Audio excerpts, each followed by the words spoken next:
Okay, Ninsa Ojik, Benen Dodem, Wedem Chiging Don Jaba.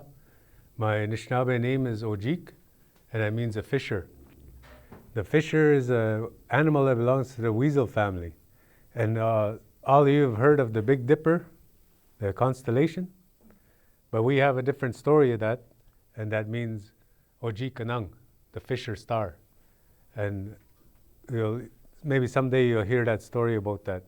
But the main thing is that body of the dipper is the body of the fisher, and then the handle is his tail, and it's broken because he got shot by an arrow by his cousin.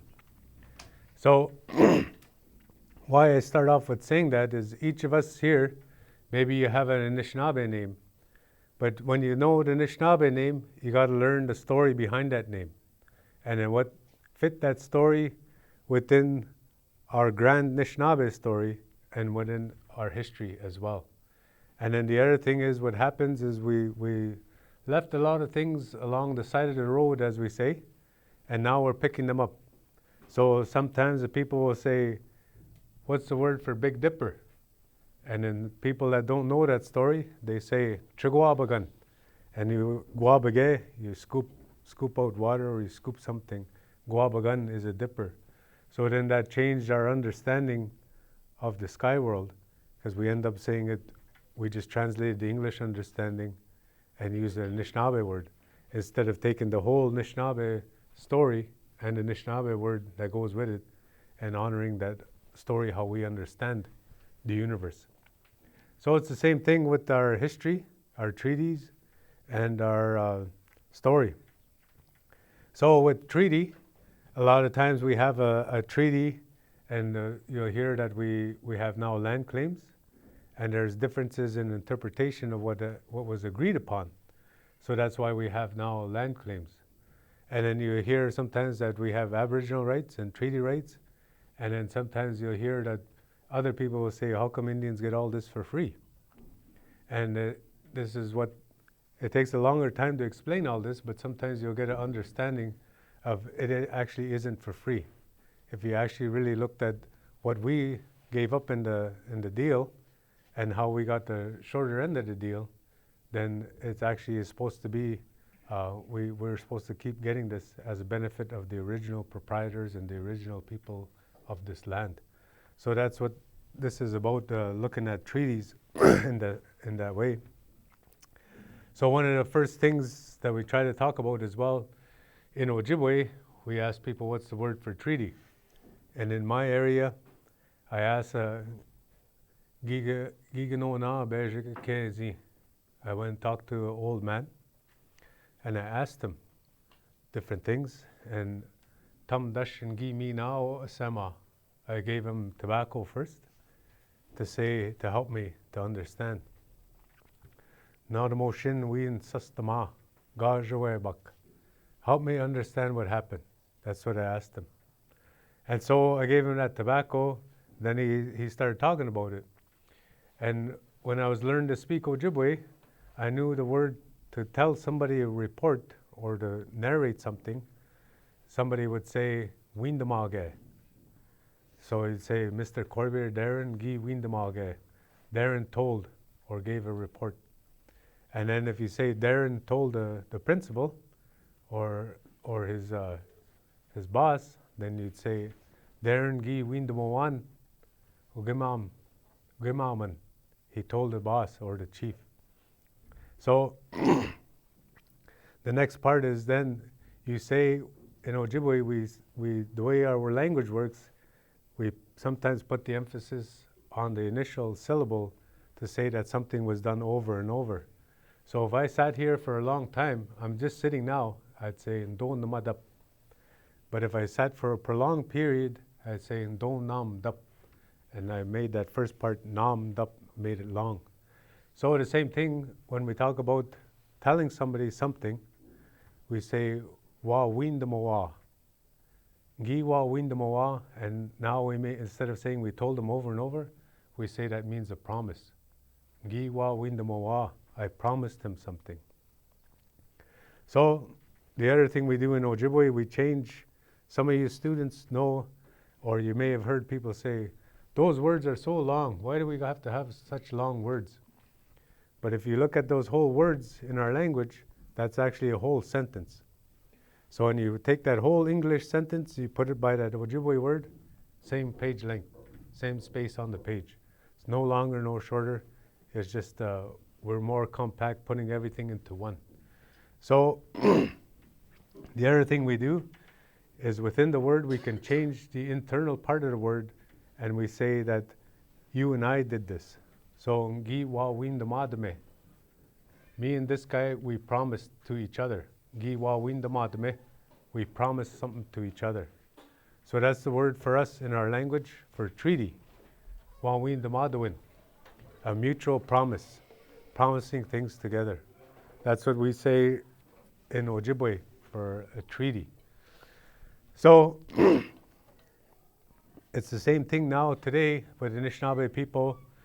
Here we say, Mr. Corbiere kinomage. Mr. Corbiere is teaching. Mr. Corbiere teaches. Mr. Corbiere kinomage.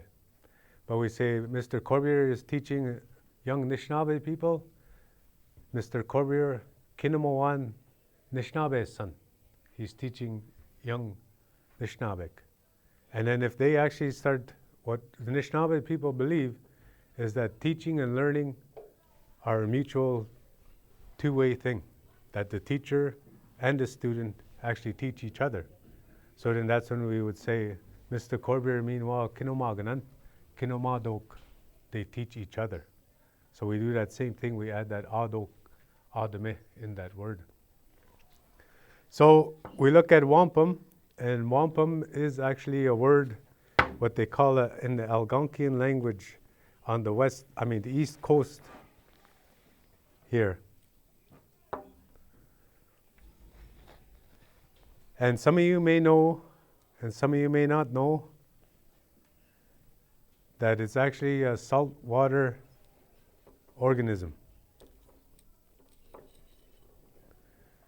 But how many of you watch Family Guy? You watch Family Guy? What's their town? And that's what this is. Quahog. I always say Quahog, but it's Quahog, I guess. So I got this from Peter. Pass that on, Stewie. Just kidding. So that's actual wampum. So you see the purple edge there? That's the part that they would carve out and they would make into beads. And so you'll see here all the colors in here, part of the white. And that's a string of wampum. They make the beads, they make them into beads. So that's the one they use for purple. Now what I've been told is that's on the east coast. So here Nishnabe people are surrounded by fresh water. So we would never have had that ourselves. But it's through trading networks that we receive that. And that's the one thing that I want to stress to you, is that a lot of people here, before we say before pale people came here, we all traded with each other. And one of the things we traded as well was copper from this area. So we have wampum, which in our language we call migas, and we have misquabic, which is called red metal. So the people, when they would have, long time ago we didn't have pockets. Here's what they used to do, how they would wear their bag. They would wear their bag like this. And then sometimes later on, after they saw non-native people come, then they put their bags like this. Because they put what they call a powder horn. Beandagan, they call that. Makade beandagan, makade on, where they keep their gunpowder. But here's where they would keep that. And here's that white, real white wampum. So in our language we say miigis for that. And in here, this is a little cowrie shell. A friend of mine gave me this, and he said he got it from people when he was on the Powwow Trail, and they actually had this, and it was west of the Mississippi. But I've never seen this kind before, and it's also called miigis. The usual kind I see for that cowrie shell, that's also called miigis, is this kind here. And maybe Mr. Corbiere covered this story with you about the miigis and the Nishnabe people. So you see people also, Nishnabe people, especially women, they'll make a stole and they put that, decorate that all around on themselves as well. So that's a miigis. But where we are from, how many of you have go swimming in the summer and dive for clams? So that's a clam is at the bottom of the lake and he makes a trail, eh? Right at the bottom of the lake and he makes a trail. That one we call S. You know, you can almost like say the letter S. It sounds the same thing. So you learn the Nishnabe word S. That means clam. So when you say S, instead of this, that's that clam in the fresh water, S. And the miigis is the one that's from the salt water in our language. So our word for wampum in our language is miigis. But then they started to make a lot of different things with this. And our enemies, the Haudenosaunee, were the ones that brought this to us. And then we also have a group of people on the eastern seaboard called Delaware. And there's a state called Delaware. And these guys, when they first met the non-native people, the Delaware were forced west. And they're forced west so many different times that they end up living in down in southern Ontario at a place called Moravian Town. But whenever those people came, they called themselves in their language Lenape. And you can almost hear it sound like Anishinaabe as a related language, just like how French, Spanish, and Italian are called Romance languages. Delaware, Ojibwe, Odawa, Potawatomi, Cree are called Algonquian languages. So there's some related language to it. But what I want you to think about as well with wampum is why would we use that? Why would Anishinaabe use that when they make a treaty? Why is it important to make that in a treaty? So we see this tail here. This was here at this table. But you see sometimes the eagle tail, nashkit, we call it nashkit in our language. And what they do with that tail, they take the 7 feathers off the bottom of that tail and then they string it like this. So they put 1 and then maybe they put 4 or maybe they put 5 strings of wampum between it, another 5, another feather, another 5, another feather, or maybe they put 7 in between each feather or maybe 10. And then they take this string and then they hang it from what they call a calumet pipe, a big pipe. So those stems, those calumet stems, they would go from the tip of your finger to your heart. That's how big those pipes are. And then from there, they would hang this on the stem, this miigis, and that tail feather of the eagle. So you have on that wood for the stem, and then you have for the bowl that rock, and then you have this from the bottom of the ocean, and then you have those feathers from as high as the eagle flies, and we say that the eagle is the one that flies closest to the Creator. So when we make a treaty and we use wampum, we're saying from the depths of the ocean, this agreement will be abided by. And when we take that pipe and we take those feathers from way up high and we put it on that pipe and we say, as high as this eagle flies, that's how much this treaty is going to be heard and abided by. And then the stick, as straight as this pipe stem is, that's the veracity of our words. And the strength of this bowl, the stone, sin, the pipe bowl, as strong as that bowl is, that's as strong as my word. So that's what we talk about Nishnabe people, Minwa Haudenosaunee people, who we call Naudowik in our language, that we use this wampum to console ourselves and condole each other. And when they say they condole each other, they actually, when somebody passed away and they meet together, they say to each other, I take this string and I wipe your tears with it. Now, when you look, just how you looked at me, that's the exact reaction I wanted. Because now we think, how can this dry someone's tears? And that's how our ancestors talked. They said, with this string of wampum, I dry your tears.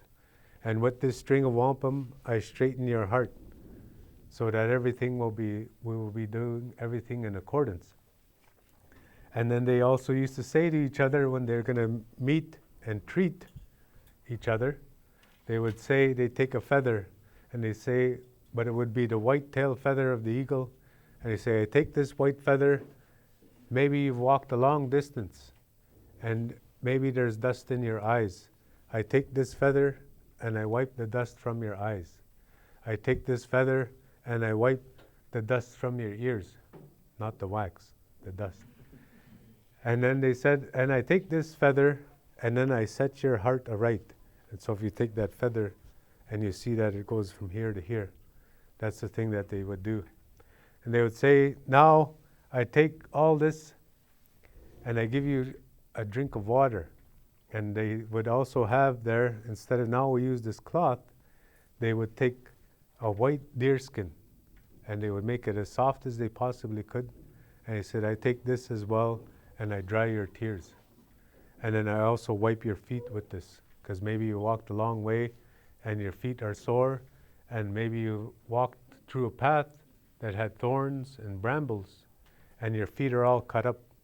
So I'm going to take care of you, because you came a long way to come here to make a treaty with me, to exchange wampum with me, to exchange food with me, to exchange words with me, and that we're going to work together and we're going to call each other brother.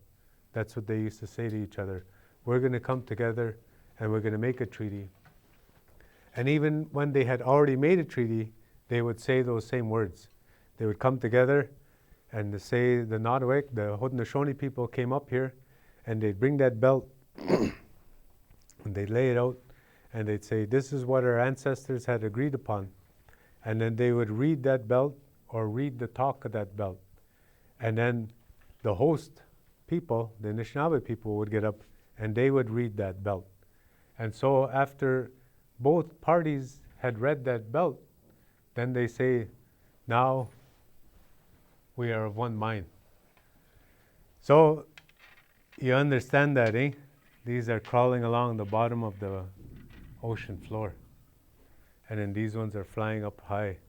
And then that tree connects the sky with the earth, and the roots go down deep.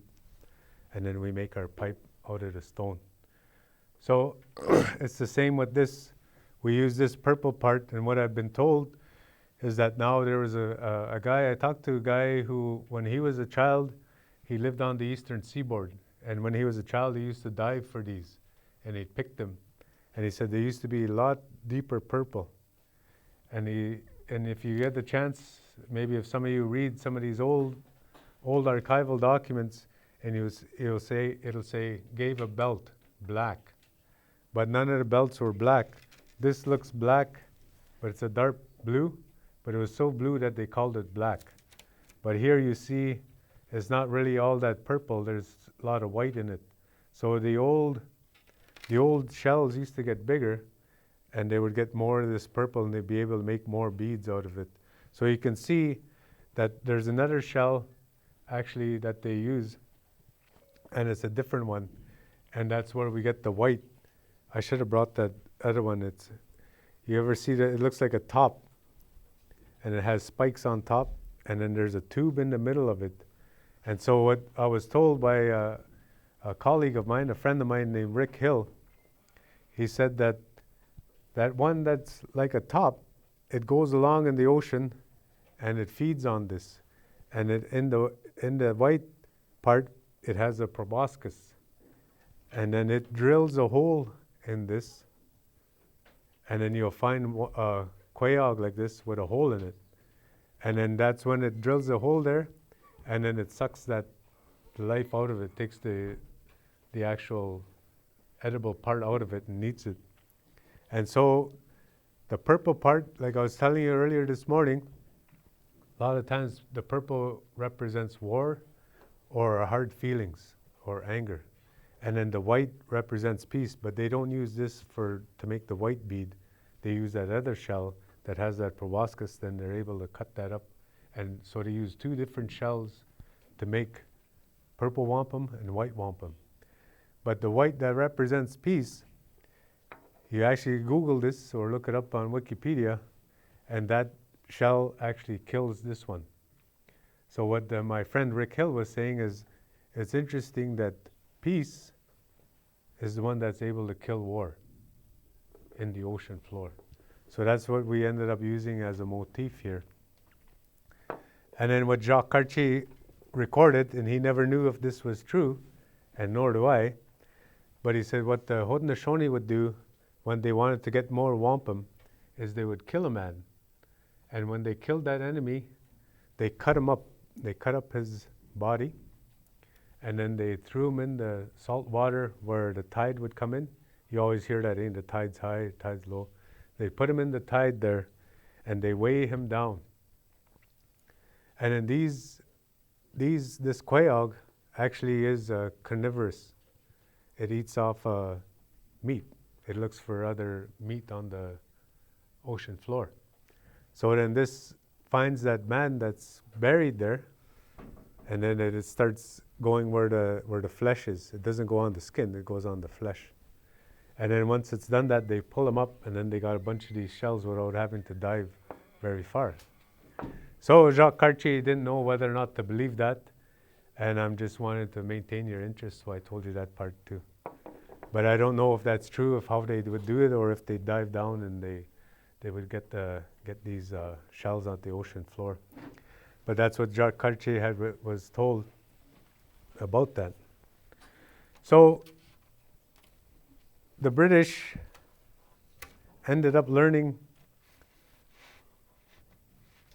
about how to make a treaty with us. So they didn't come here, they did try to come here and just take over. They thought they could just move in and be a boss. But then there was a Nishnabe Odawa chief named Pontiac, and there was a Seneca chief named Gaya Soto. And both of these guys were influential war chiefs, and they ended up making a confederacy. And they gathered all different people, Odawa, Ojibwe, Potawatomi, Seneca, Shawnee, and other people. And then they ended up taking surprise attacks, coordinated surprise attacks. They took over a number of different forts. And one of those was Fort Pitt, where Pittsburgh is, and the other was across the river here at Fort Michilimackinac. So if you ever get to hear that story about that, and you go over to Fort Michilimackinac, you'll hear somebody tell the story about how they played a game of lacrosse, and they made a ruse of it, and they ended up throwing the ball into the gates of the fort. They ran in there, stormed in, and then they ran back out. They threw the ball out, and they pretended that it was just part of the game. And then they did it again, but this time the women were all lined up at the gate, the doorway, and they had under their blankets guns and war clubs. And then all the Nishnabe, as they went in, the women handed them weapons. And then the Nishnabe went in that fort, stormed it, and then they killed many of the officers, and then others they took as prisoner. And then they would ransom those prisoners later. But the other thing that I wanted to mention, while that happened, it was the Ojibwe, and the Ojibwe chief was named Majikwis at that time, who was one of the principal ones that took over that fort at that time. And in our language, Majikwis means the oldest male in the family. And then also Nanabush has a brother named Majikwis. Some say it's his father, but many say that's his oldest brother, and it's the wind. So Majikwis took over Fort Michilimackinac at that time. And then what they ended up saying is the Menominee, the Ho-Chunk, and the Ho-Chunk now people call them Winnebago, but in their own language they call themselves Ho-Chunk. So they had a fort over there, and then they sent them over. They said, we didn't want you to take that over. So they came and they brought those Calumet pipes, those big long stem pipes, and they also brought all kinds of wampum belts. So a lot of times the one thing I wanted to stress with you here, especially all you Anishinaabe that are here from Baoting, that we used wampum. It's not just a Haudenosaunee thing. It's not just a Six Nations thing. It's not just a Mi'kmaq or Mi'kmaq or Maliseet. It's actually an Anishinaabe. And this was diplomacy used throughout the Great Lakes as far as the Mississippi. And as early as the 1690s, we were using wampum here. And we spoke on strings of wampum, and we delivered strings of wampum to each other as a pledge of promise to our word. And then we also decorated them with that, decorated our pipes with that, even decorated our war clubs with that. So there's a war club in France, and it's got these beads studded right into the wampum, the war club. So there's a lot of what we would call diplomacy that's tied to wampum strings, wampum beads, and then wampum belts. So the one thing I wanted to also say here, we don't call this wampum belt. We don't wear it like this, like WWE. We don't. And how I said we used to do is like this. And these would have strings around here.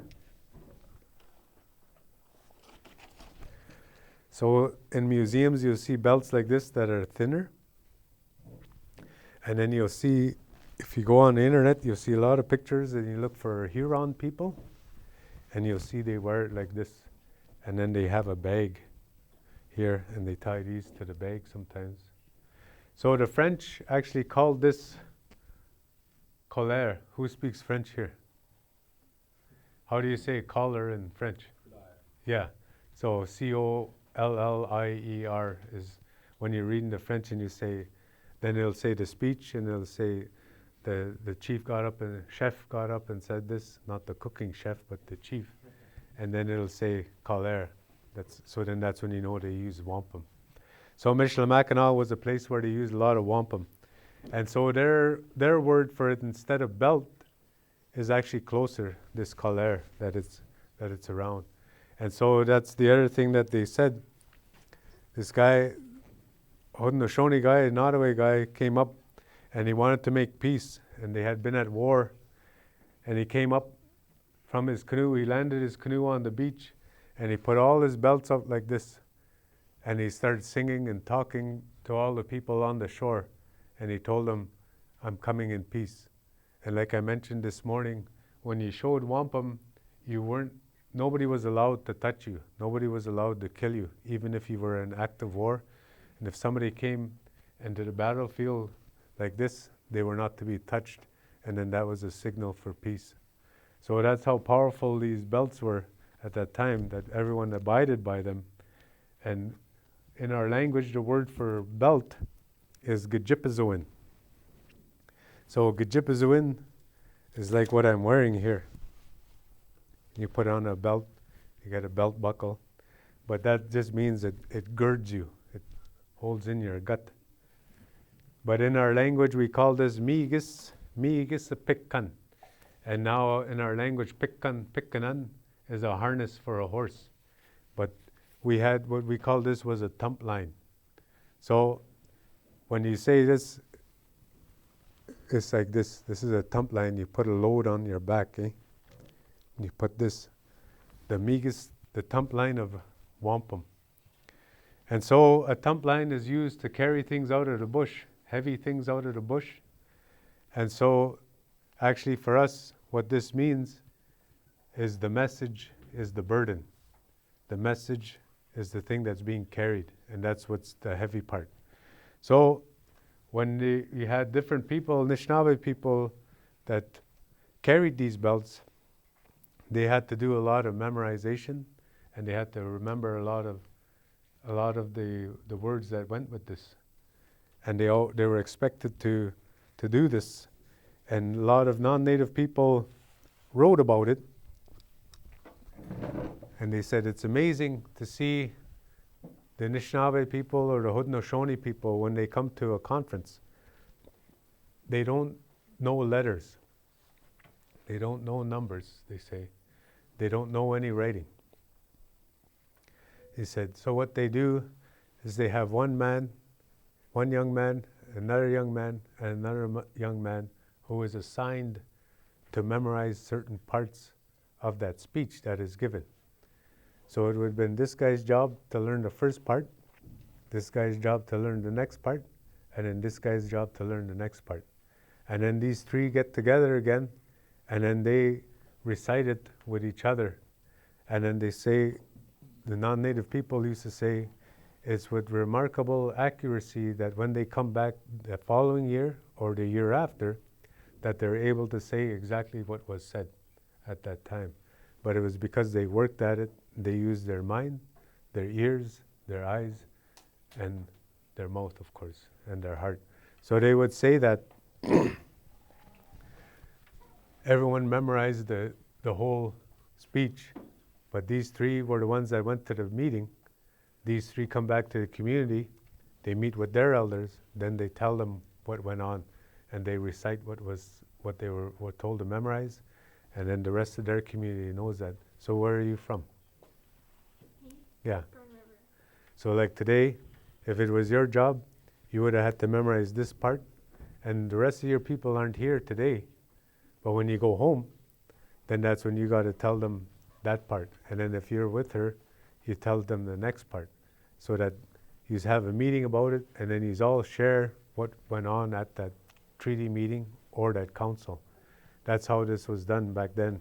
And then if this was exchanged, then that's when you know how far you were to talk about and how far the next person was to talk about, and the following person, till you all put it all together. And nobody at that time were writing. They weren't writing any of this down.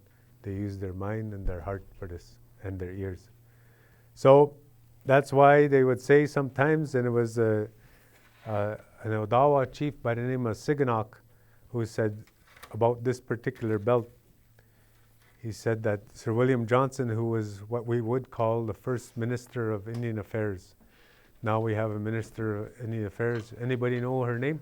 Oh, I shouldn't have said her name. Now you gave you a clue. Anybody know her name?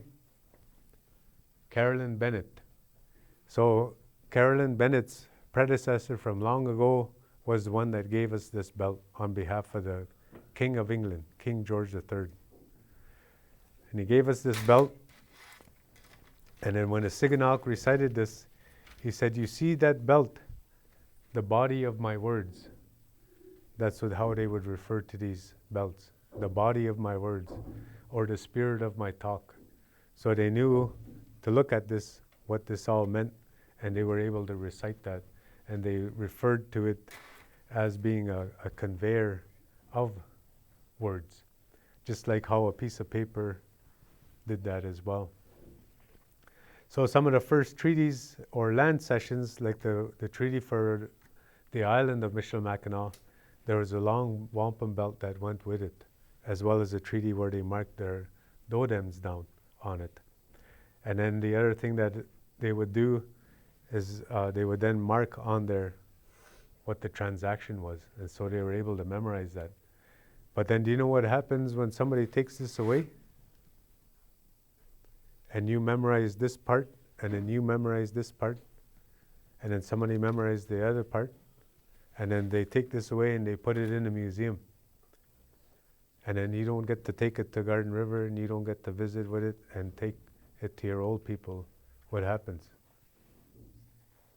You forget about it. you don't get to talk about it, you don't get to share it, then you end up forgetting about it, and then that's what happened with us. So the original belt of this is called the Covenant Chain Wampum Belt. And it was kept by the Odawa people who were initially around what they call Larbour Cross, which is at, now they call that place Harbor Springs or Cross Village on the American side of the river here. And it was the Odawa people that were given this belt in 1764. But what Sir William Johnson did at that time, he said in the meeting at Niagara, this was all conducted at Niagara to conclude or to stop the war that is called Pontiac's War. So he had this belt made. Sir William Johnson had this belt made, and he met with who he called the Western nations. And he said, now all that is left for us to do is to tie our hands together in friendship and for you to take hold of the covenant chain. And they said he had a belt there. I forget how many feet long he said it was at that time. And he says, I make this belt, I tie one end of this belt at the falls of Sault Ste. Marie. The other end of this belt, I tie to my house at Johnsonville in New York State. And he says, and if there's anything that you want from me, or if there's any problems that you have, any time you need to seek justice, shake this belt, and I'll know that you want something. So he said he put this down, and then he says, he told the Ojibwe chief to take this. He didn't write down who the Ojibwe chief was at that time, but he said the Ojibwe chief got up at Niagara in 1764, and he says, this belt should not belong at Sault Ste. Marie. It should actually belong and be kept with our older brother, the Odawa, at the island of Michilimackinac. And then, so that's why this belt ended up being under the care of the Odawa people at Michilimackinac. So, to be a real fast retelling of history, the Odawa keep this from 1764 all the way up to 1884. And then after that, that's the last sighting of the original belt of this. And then the chiefs all would get together, and they actually had a meeting at Garden River in 1869, and they had this belt out. And they wrote down all their grievances. Because what this belt, there's a lot of people talk about this belt now, and they say it represents alliance and friendship. And it does represent that. But it actually represents our Aboriginal title to the land. It actually also represents our Aboriginal right to hunt and fish. And it also represents that the British are going to protect us from themselves. They said they would protect us from themselves. That anybody who was mining or speculating or fur trading and trying to cheat us, they said it was the king's representative, the job of the king's representative to intercede and to bring us justice. So that's what this belt means. It means a lot more than just friendship and unity. It actually represents our Aboriginal title. And that's why Shingwauk said when he mentioned this, that the body of my words, the spirit of my words. You see that belt, and he says, I clothe your land, and you'll never be poor. You'll never sink into poverty, he says, with this belt.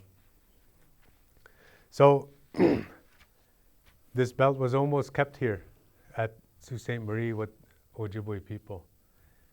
But at that particular council meeting, it actually was decided that it should be kept with the Odawa people at Michilimackinac. And then when it went to Michilimackinac, after the American Revolution, Michilimackinac was no longer British territory, or the British couldn't set up there. The Americans were told to vacate the Americans told the British to vacate the island. And then when they did that, this belt then, and a council fire, this represents a council fire as well. The council fire of Michilimackinac was moved to St. Joseph's Island. So if any of you do a field trip and you go to St. Joseph's Island, you'll see the ruins of the fort there. And so from 1796 to 1815, the presents that the British promised us were delivered there. And if you stand up where the ruin of that chimney is and just look around, look east, south, west, and then look north, and then just imagine 3,000 Nishnabe there. Just imagine 3,000 wigwams camped there, all kinds of canoes and people all around, and then imagine all these fires where people would be fed. And then imagine there rows of people seated, and then chiefs getting up, and that's what they would do. They would recite this belt. They would recite the promises that are on this belt, and then they would also end up getting fed, and they would get clothed. So the British would come and they would deliver leggings. They would cut cloth for leggings, for shirts, for skirts. They'd give us ribbons, silk ribbon, and they'd give us hats, chief's hats, silk hats, and they'd give women combs, needles, butcher knives. They'd give us guns, and they'd even give us nets. And I want you to think about that and remember that with this belt, the British promised to give us what they called presents every year.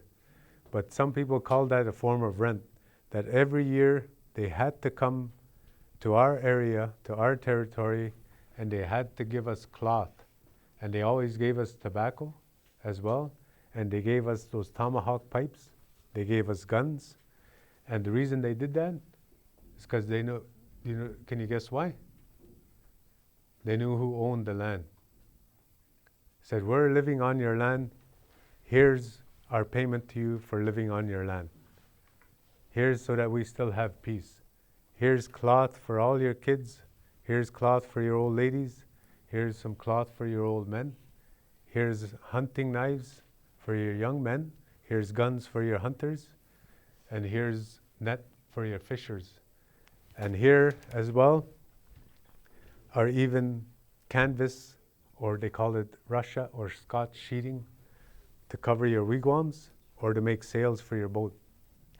So what I want you to remember is they'd even give us fish hooks, mackerel lines, cod lines, and then after that, that's why I say this also represents our Aboriginal right to hunt and fish, because they're turning around and from 1764 to 1854, they're giving us guns, they're giving us nets, they're giving us cod lines, they're giving us hooks, they gave us everything to hunt and fish on the land. And actually they expected us to do that. And that's why we say this belt doesn't just represent friendship, and it doesn't just mean we're holding hands and not making nice.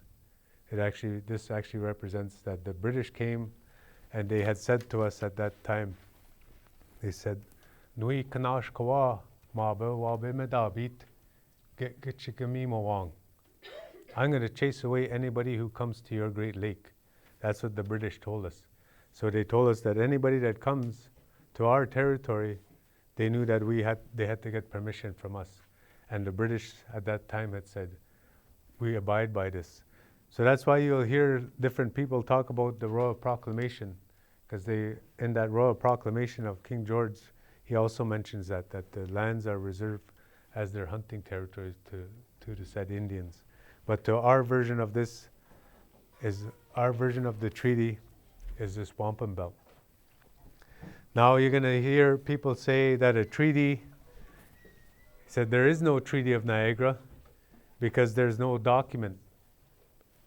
There's no document with signed signatures, and nobody signed with their dodem or anything else like that. But before we used paper, this was our treaty. And getting together, visiting each other, feeding each other, feasting with one another, this was the treaty. And every year, 1764 to 1854, the British came to deliver presents at Michilimackinac, and then after the American Revolution, they delivered the presents to St. Joseph's Island. Then after the War of 1812, they delivered the presents to Drummond Island. And then after 1836, they delivered the presents at Manitoulin Island.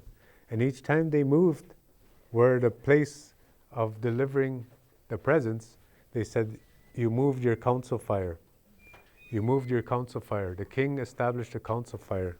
And then likewise at Detroit, and then after Detroit became American territory, they moved their council fire to Amherstburg, which is just south of Detroit. Likewise here, on the eastern side, they had a council fire at Niagara, and that's Fort Niagara. And then it was on what it was now called the American side. Then they moved that to the Canadian side, to Fort Mississauga, and that's where they delivered these presents. And the same thing over at Montreal and Fort Pitt. So that's what these council fires also represent. And then what they had said at that time, Sir William Johnson had also said, instead of just, you'll see this belt on the internet, and you'll see that some people now, when they made this belt, they don't have this center part, and that it looks like chain links.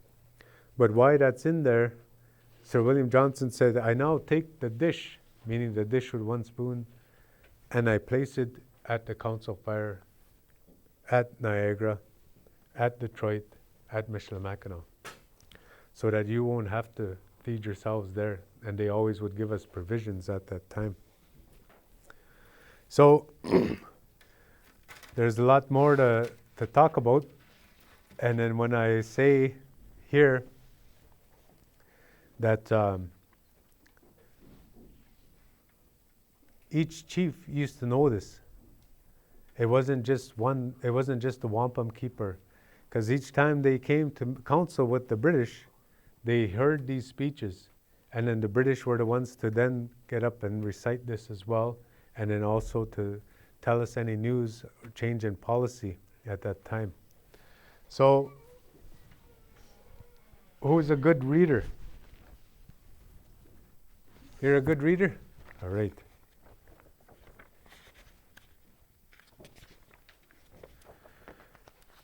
They were going to make this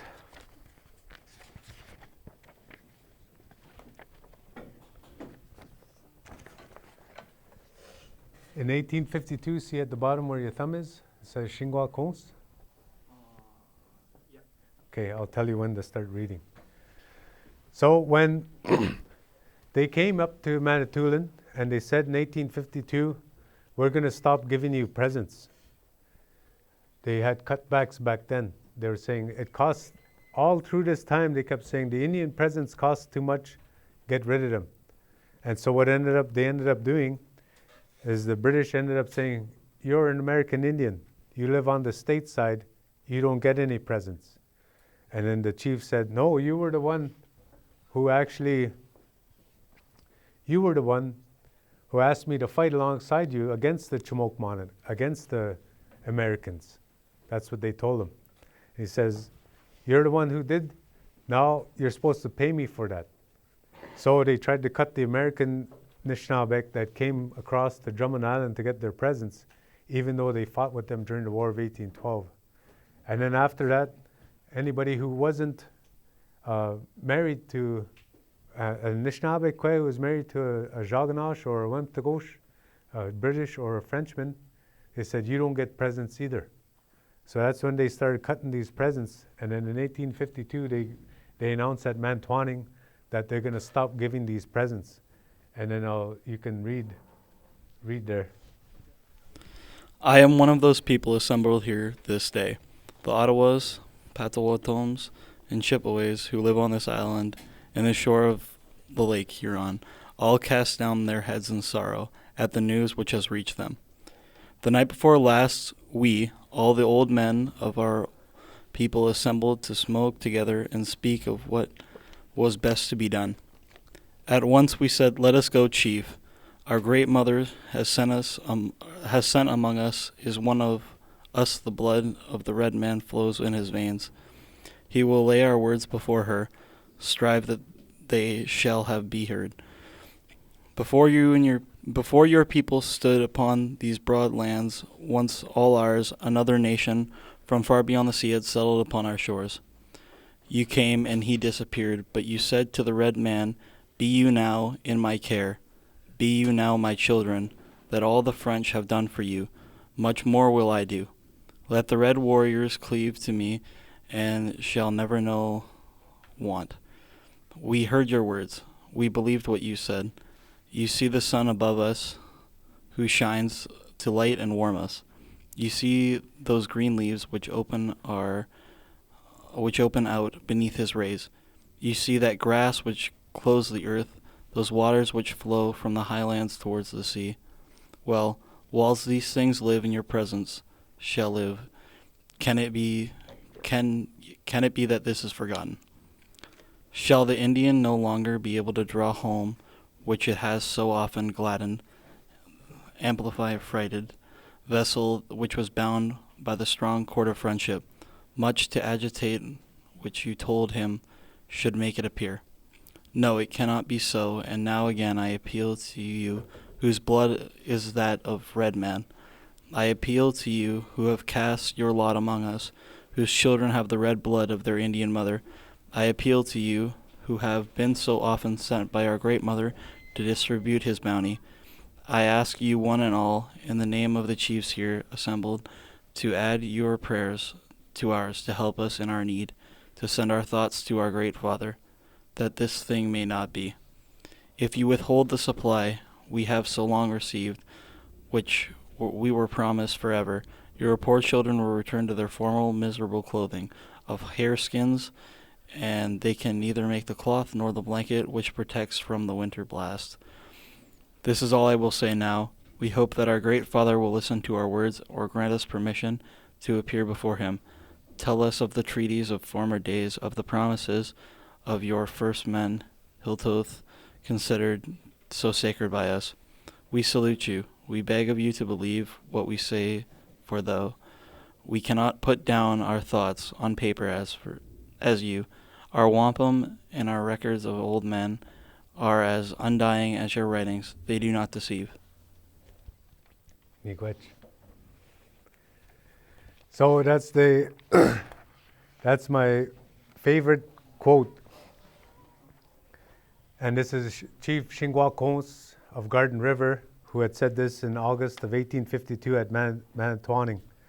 Says, we beg of you to believe what we say, for though we cannot put down our thoughts on paper as you, our wampum and the records of our old men are as undying as your writings, and they do not deceive.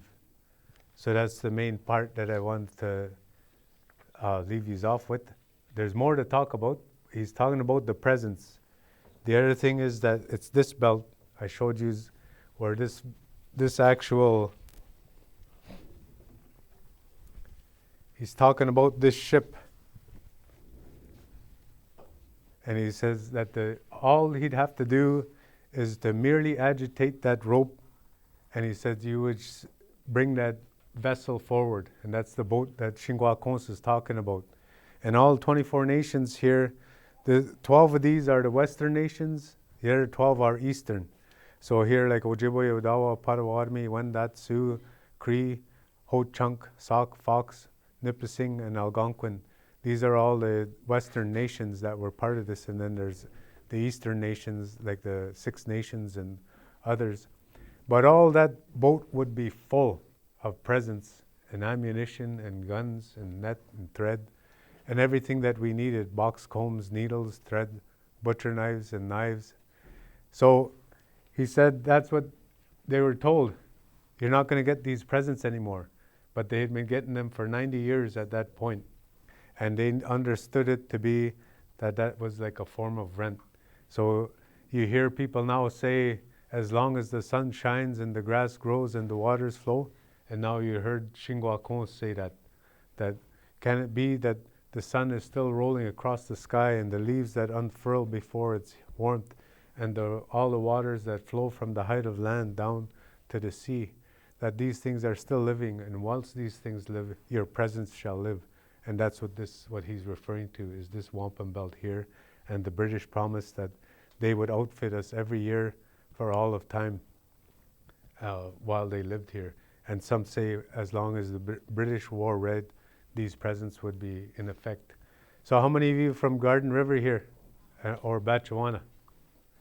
And how many of you get that $4 a year? Well, when you're 18, you'll get treaty money. Yeah, and when you get that treaty money, or if you've ever gone with your parents to get that treaty money, do you know who's standing there? Yeah, RCMP. And you know why RCMP is there instead of the police? Because he's wearing red. And it's these promises that were made to the, what we call Meskokunyet, the red coats. And they said as long as the British wear red, these promises are in effect. So that's why these RCMP are there to deliver out the $4 a year, and that's part of the treaty promise. Some of them, the RCMP officers that are there don't understand that. They don't know that. They just get a sign, go there. They're dispersing this treaty money, you got to be there. But that's what this is. It's all like when you go into court and the judge comes in after and then they say, all rise. It's all this processional stuff, and that's what that part is when that RCMP officer is there and he's wearing that scarlet red, he's representing the British Army of times when this was a treaty of alliance, of defensive and offensive alliance, and that's what he's representing there. So I got the signal that I'm done. So mi gwech mino gi bezinde me kene enchie Nishnabe sak mino jaganashin sak wem to go ji sak up to go gikche mi gwech endam mino gikchen endam gi bejaya mampi kinomage gamagong. It's really nice. I had a good feeling coming here. You all made me feel welcome, and you all listened. All of you really listened well, and were very respectful, and I thank you all for that.